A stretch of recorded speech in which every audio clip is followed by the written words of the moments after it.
គេម្ដាយសល់តាំងពីសម័យបារាណតមកដល់កូនហើយអ៊ំស្រីគឺបានយកមកចាក់បាញ់ឆៅគឺថាអត់មានជាប់អត់មានអីទេហើយបើចាក់ទៅកាន់តែឆ្ងាញ់បាញ់ឆៅរបស់គាត់គឺជាបាញ់ឆៅដែលលក់ដាច់ខ្លាំងមែនតើនៅម្ដុំរិស័យកែវណាមកប្រទេសគឺត្រឹមតែ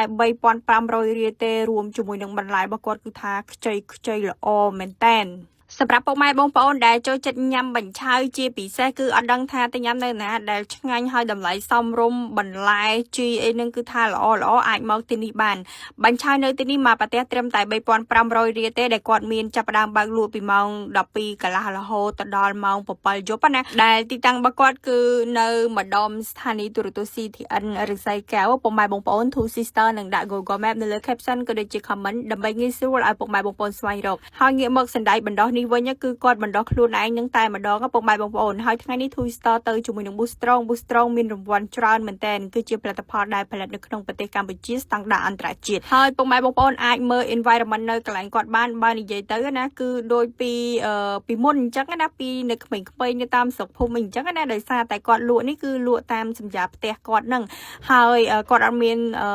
ធ្វើ decor អីថ្មីទេគឺគាត់លក់បែបនេះចេញមកគឺថាដូចសម័យពីមុនអញ្ចឹងហើយបើនិយាយពីផ្ទះឆានេះវិញគឺពុកម៉ែបងប្អូនសល់ពីម្ដាយគាត់មកនិយាយទៅគឺថាចាក់បត់ពីបុរាណសិនស៊ីសមុទ្រហើយអ្វីដែលសំខាន់គឺយើងអង្គុយបែប environment បែបនេះទៅគឺថាដូចឆ្លងភពទៅសម័យមុនអញ្ចឹងណាបើនិយាយទៅគឺថាទទួលបានអារម្មណ៍ប្លែកហើយសម្រាប់រយៈពេលនេះគាត់លក់វិញពុកម៉ែបងប្អូនគិតមកដល់ឥឡូវហ្នឹងគឺជាង20ឆ្នាំហើយគាត់លក់តែនៅទីនេះទេមើលតែ environment background បរិយាកាសនៅជុំវិញហ្នឹងទៅគឺដឹងតែម្ដងហើយបាញ់ឆៅគាត់គឺមានឈ្មោះថាលពោបាញ់ឆៅឆ្ងាញ់ណាដែលបាញ់ឆៅនៅទីនេះភាគច្រើនគឺមានអ្នកខ្ចប់ក៏ដូចជាញ៉ាំនៅកន្លែងអញ្ចឹងណាប៉ុន្តែនៅពេលដែល Two Star ទៅនេះគឺសវោមែនតែនពុកម៉ែបងប្អូនដែលខ្ចប់យកទៅញ៉ាំនៅទេណាហើយបាញ់ឆៅឆ្ងាញ់គឺអាស្រ័យទៅលើទឹកជ្រលក់នឹងឯងពុកម៉ែបងប្អូនសម្រាប់ទឹកត្រីផ្អែមវិញគឺគាត់ធ្វើបានចាប់ជាតិល្អមែនតែនរួមជាមួយនឹងសាច់បាញ់ឆៅរបស់គាត់គឺថាស្វិតល្អ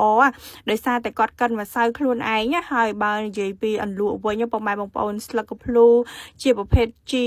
ទៅសក់ក៏ដូចជាសាឡាត់វិញគឺថាគាត់លាងទឹកស្អាតតែម្ដងណាថ្មីតែគាត់លក់លក្ខណៈគ្រួសារនៅសញ្ញាផ្ទះគាត់ក៏ពិតមែនប៉ុន្តែសម្រាប់រឿងអនាម័យវិញគឺធានាមែនតែន